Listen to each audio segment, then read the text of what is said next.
उत्तराखंड में ration card धारकों के लिए बड़ी खबर, अब सब कुछ बदलने वाला है। तारीख नोट कर लीजिए। क्यों अचानक सरकार ने राशन कार्ड सिस्टम में भारी उलटफेर का फैसला किया, सामने आई चौंकाने वाली वजह।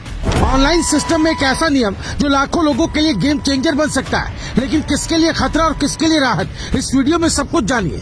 बड़ी खबर उत्तराखंड से है। राशन कार्ड सिस्टम में अब तक का सबसे बड़ा बदलाव होने जा रहा है, और वो भी नए साल से। जी हाँ, नए साल का कैलेंडर खुलते ही राशन कार्ड की व्यवस्था पूरी तरह डिजिटल होने वाली है।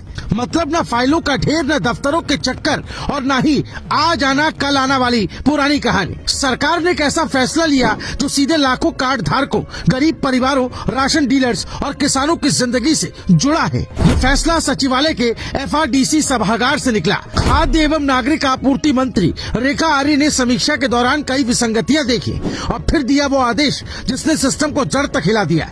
निर्देश साफ, राशन कार्ड बनवाने की पूरी प्रक्रिया को ऑनलाइन किया जाए, तुरंत और बिना देरी के। सरकार मानती है कि ऑनलाइन प्रक्रिया से फर्जीवाड़ा कम होगा, पारदर्शिता बढ़ेगी और जरूरतमंद लोगों को राहत मिलेगी। ये सिर्फ तकनीक की ओर कदम नहीं है, ये सामाजिक न्याय की दिशा में एक बड़ा संकेत है। सरकार ने एक बेहद चौंकाने वाला नियम लागू करने का फैसला किया है। राशन कार्ड मिलना अब इस पर नहीं निर्भर करेगा कि किसने सबसे पहले आवेदन किया। नहीं, ये पुरानी सूची अब खत्म है। नई व्यवस्था में पहले हकदार वही लोग होंगे जिनकी जरूरत सबसे ज्यादा है।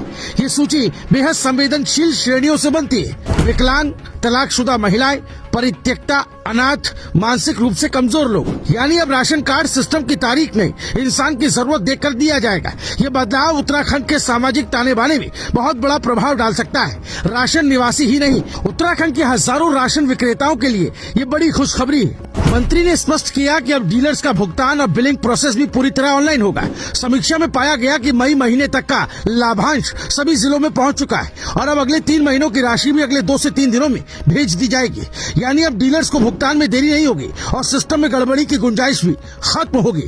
राज्य में इस साल धान खरीद का रिकॉर्ड भी शानदार रहा है। लक्ष्य के मुकाबले 98% खरीद पहले ही पूरी हो चुकी है। सरकार अब केंद्र से टारगेट बढ़ाने की मांग कर रही है। अगर केंद्र से मंजूरी मिलती है तो हजारों और किसान अपनी फसल MSP पर बेच पाएंगे। इस कदम के बाद खेत से लेकर मंडी तक किसानों के लिए एक नई अर्थव्यवस्था खुल सकती है। अगर किसी सरकारी राशन विक्रेताओं की मौत हो जाती है तो उसकी दुकान सीधे उसके आश्रितों को दी जाएगी, और अगर परिवार से नहीं चाहता तभी बाहरी आवेदन लिए जाएंगे। ये बेहद मानवीय फैसला है जो अचानक आई विपत्ति में कई परिवारों को सहारा देगा। ये कदम दिखाता है कि सिस्टम सिर्फ फाइलों पर नहीं, परिवारों के दर्द पर भी ध्यान दे रहा है। बदलाव तो बड़ा है पर चुनौतियां भी कम नहीं। क्या गांव-गांव तक इंटरनेट और डिजिटल सुविधा मौजूद है? क्या अनपढ़, बुजुर्ग या दूर दराज के लोग ऑनलाइन आवेदन आसानी से कर पाएंगे? क्या साइबर गड़बड़ियां सिस्टम को परेशान करेंगी? और क्या ऑनलाइन प्रक्रिया वाकई उतनी सरल होगी जितनी सरकार दावा कर रही है?